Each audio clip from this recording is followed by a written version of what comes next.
जैसा कि हम कंसोलिडेटेड न्यूज़ देख रहे हैं जनवरी से लेके अक्टूबर 2022 तक के, तो हमने काफ़ी सारे न्यूज़ देख लिए, जैसे एक्सिस बैंक के न्यूज़ देख लिए, एचडीएफसी बैंक के न्यूज़ देख लिए और आरबीआई के रिलेटेड थोड़े से न्यूज़ देख लिए, जैसे कि पेनल्टी कौन कौन सी बैंक पे लगाई गई, कौन कौन सी बैंकों का लाइसेंस कैंसिल किया, F1 ग्रांड प्रिक्स किन लोगों ने जीती।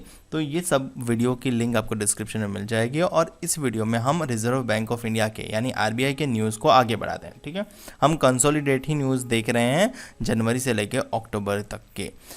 आरबीआई यानी रिजर्व बैंक ऑफ इंडिया जो हमारा सेंट्रल बैंक ऑफ इंडिया है, और यहाँ पे आरबीआई का एस्टैब्लिशमेंट कब हुआ था? 1 अप्रैल 1935 को, और वर्तमान समय में आरबीआई के गवर्नर है शक्तिकांता दास और 4 डेप्यूटी गवर्नर होते हैं। उनका नाम है टी रविशंकर, एम के जैन, एम डी पत्रा और एम राजेश्वर राव। तो चलिए शुरू करते हैं और आरबीआई के रिलेटेड वन लाइनर न्यूज़। सबसे पहले लॉन्च न्यूज़ के बारे में चर्चा कर लेते हैं। तो आरबीआई ने बी अवेयर नामक बुकलेट का लॉन्च किया है, to enhance public awareness about financial frauds, preparedness and gullible customers. DigiSaathi भी आरबीआई ने लॉन्च किया है और यूपीआई 123 पे भी आरबीआई ने लॉन्च किया है, और दक्ष इनिशिएटिव रिसेंटली आरबीआई ने लॉन्च किया है। सुपर टेक इनिशिएटिव है, आरबीआई गवर्नर के द्वारा लॉन्च किया गया है। Be aware booklet, Digi Saathi, UPI 123 pay और Daksh initiative, super tech initiative RBI के द्वारा लॉन्च हुआ है।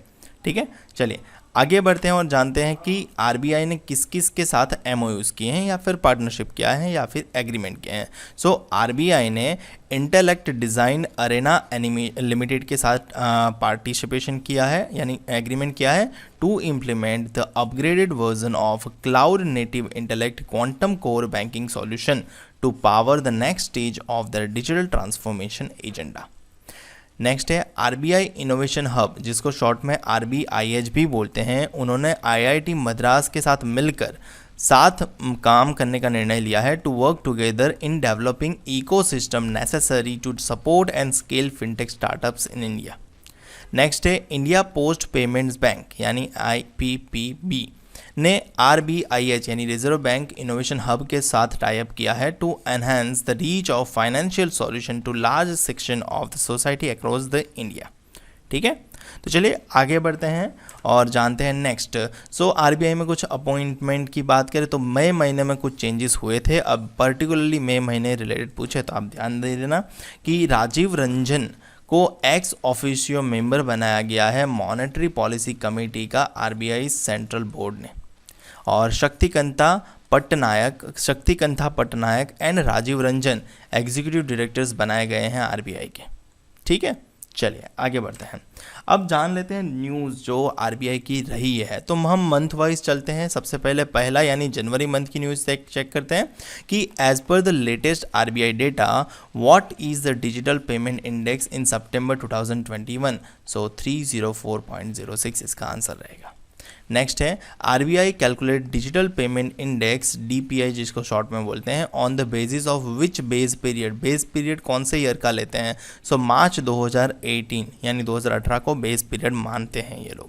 नेक्स्ट है as per the latest RBI data release in January 2022 the total volume of digital payments rose by what percentage year on year in November 21।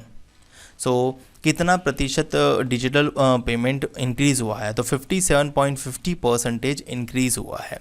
As per the framework issued by RBI for allowing offline digital payments what will be the total limit for offline digital transactions on the payment instrument of at any point of time. जो offline payment होता है यानी जो USSD code से होता है, यानी जो नॉन इंटरनेट फ़ोन बोले तो या फिर फीचर्ड फ़ोन बोले ना, जो पुराने वाले फ़ोन आते थे जिसमें सिर्फ कॉल आना जाना होता है, मल्टीमीडिया फ़ोन नहीं होते थे, अगर उससे आपको पेमेंट करना है तो वहाँ पर महत्तम लिमिट कितनी है? तो 2000 लिमिट है।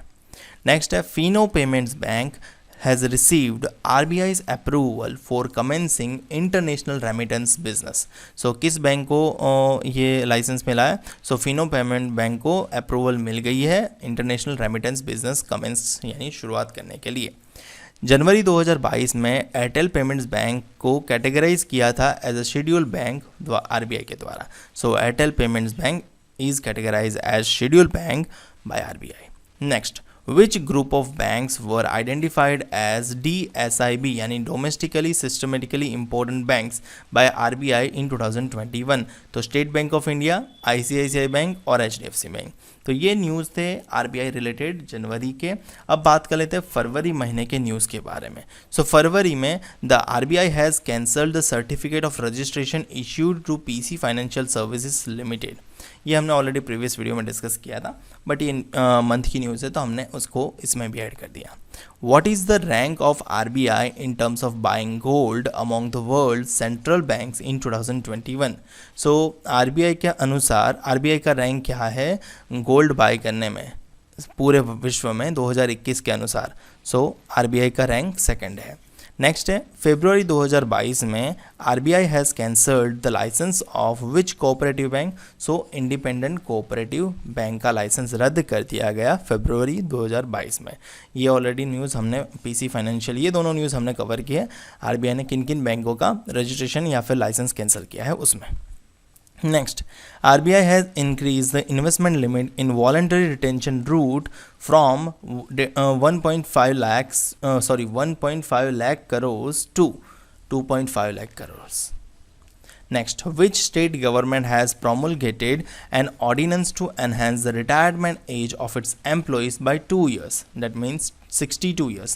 So ये आंध्र प्रदेश ने किया है कि रिटायरमेंट एज को 62 years बना दिया गया।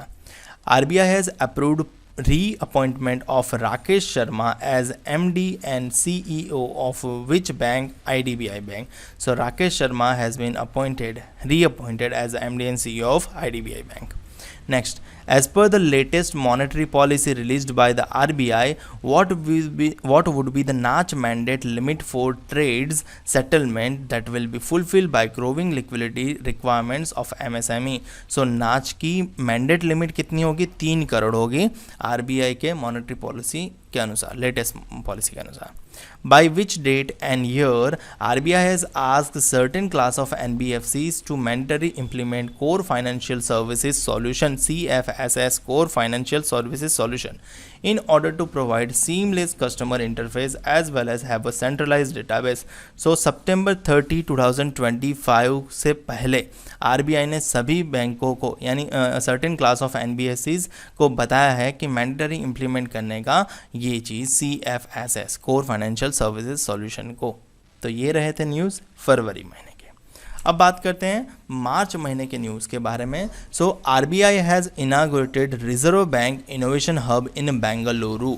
सो RBI ने RBIH कहाँ इनाग्रेशन किया? बेंगलुरु में। सो RBIH का फुल फॉर्म क्या है? Reserve Bank Innovation hub.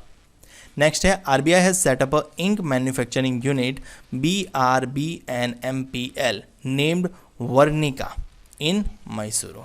So Reserve Bank of India ने सेटअप किया इंक मैन्युफैक्चरिंग यूनिट, उसका नाम क्या है?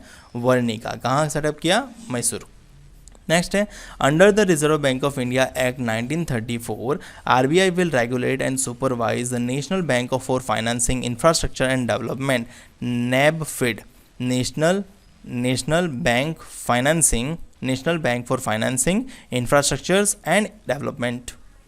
नेक्स्ट है LivQuik becomes first prepaid payment instrument यानी PPI issuers to have achieved full interoperability as mandated by the RBI for the PPIs। ठीक है, तो ये थे मार्च महीने के न्यूज़। अब बात करते हैं अप्रैल महीने के न्यूज़ के बारे में। So RBI has decided to extend timeline for implementation of cassette swaps in all ATMs till 31st March 2023। So RBI ने डिसाइड किया एक्सटेंड करने को, टाइमलाइन एक्सटेंड करने को। जो टाइमलाइन किसके लिए थी? Implementation of cassette swaps in all ATMs till 31st March 2023। Next है what is the large exposure lending limit set by RBI for the upper layer of NBFC non-banking financial companies, so must not exceed 20% of its capital base। so 20% से ज़्यादा नहीं होना चाहिए। Next, RBI has decided to cut Ways and Means Advances WMA Ways and Mean Advances for states and union territories to 47,010 crores amount from 51,560 crores. So पहले 51,560 crores था, but अब वर्तमान समय में 47,010 crores कर दिया गया है WMA की लिमिट को. Next, RBI has extended guidelines on legal entity identifier (LEI) legal entity identifier to large borrowers of NBFCs and urban cooperative banks (UCBs). RBI further advised non-individual borrowers enjoying aggregate exposure of 5 crores and above from banks and financial institutions shall be required to obtain LEI codes as per the given timeline. As per the timeline, the borrowers having exposure of 25 crores are required to obtain LEI by April 30, 2023. यानी जो borrowers ऐसे हैं जिन्होंने 25 करोड़ या उससे ज़्यादा का उसके पास exposure है, तो उनको LEI यानी लीगल एंटिटी आइडेंटिफायर नंबर लेना पड़ेगा अप्रैल 30, 2023 से पहले. The LEI is a 20-digit number which is used uniquely identified parties to financial transaction globally. So globally उस फाइनेंशियल एंटिटी को हम आइडेंटिफाई कर सके, इसलिए लीगल एंटिटी आइडेंटिफायर नंबर बनाया गया है और ये नंबर 20 डिजिट का है. ये काफ़ी इंपॉर्टेंट बन जाता है कि LEI कितने डिजिट का नंबर है, 20 डिजिट का. और LEI का फुल फॉर्म क्या है? Legal entity identifier. नेक्स्ट है RBI has published directions to banks and NBFCs non banking financial corporation for the issuance of credit and debit cards. This guidelines will be effective from July 1, 2022 and guidelines apply to all banks excluding payments bank, state cooperative banks and district level cooperative banks. So ये news थे RBI के अप्रैल महीने के. अब बढ़ते हैं आगे, next महीने के न्यूज़ देखते हैं मई महीने के. ठीक है, 5th यानी मई महीना. सो यहाँ पे क्या लिखा है? RBI has red flagged non-banking financial companies. RBI has red flagged NBFCs in its annual report, observing that the balance sheet of the shadow banks expanded even as asset quality deteriorated. अगली news है RBI ने issue किया है, जारी किया है guidelines on compensation of की marginal personal and senior management in NBFCs. RBI open banks credit for NBFCs to on lend continuously on a priority sector. अगली न्यूज़ है RBI appoint Shaktikanta Patnaik and Ranjan Rajiv as executive directors with effect of May 1, 2022. अगली news है how much amount of dividend payment to the centre for the financial year 21-22 has been approved by RBI. So amount कितना है? 30,307 crore. RBI has relaxed the norms for bank entities to set up Bharat Bill Payment Operating Units BBPOU Bharat Bill Payments Operating Units by reducing the net worth requirement of 25 crores. अगली news है RBI has issued norms for facilitating the physical import of gold through India, International Bullion Exchange IFSC, IIBX or similar authorized exchange by qualified jewelers in India. अगली news है according to the RBI's banknote survey of customers finding 100 rupees note has been revealed as most preferred bank note. So ये सवाल भी आ सकता है कि most preferred bank notes कौन सी है? 100 rupees note. सो यहाँ तक हम आज स्टॉप करते हैं और अगले वीडियो में जानेंगे हम जून से अक्टूबर महीने तक के RBI के वन लाइनर इम्पोर्टेंट. सो मुझे उम्मीद है कि आपको वीडियो पसंद आ रहा होगा और आपके आने वाले एग्जाम में भी ये हेल्पफुल रहेगा. तो ऐसे ही और वीडियो मिलते रहे उसके लिए हमारे चैनल को सब्सक्राइब कर लीजिएगा और हमें इंस्टाग्राम पे भी फॉलो कर लीजिएगा. मिलते हैं अगले वीडियो में.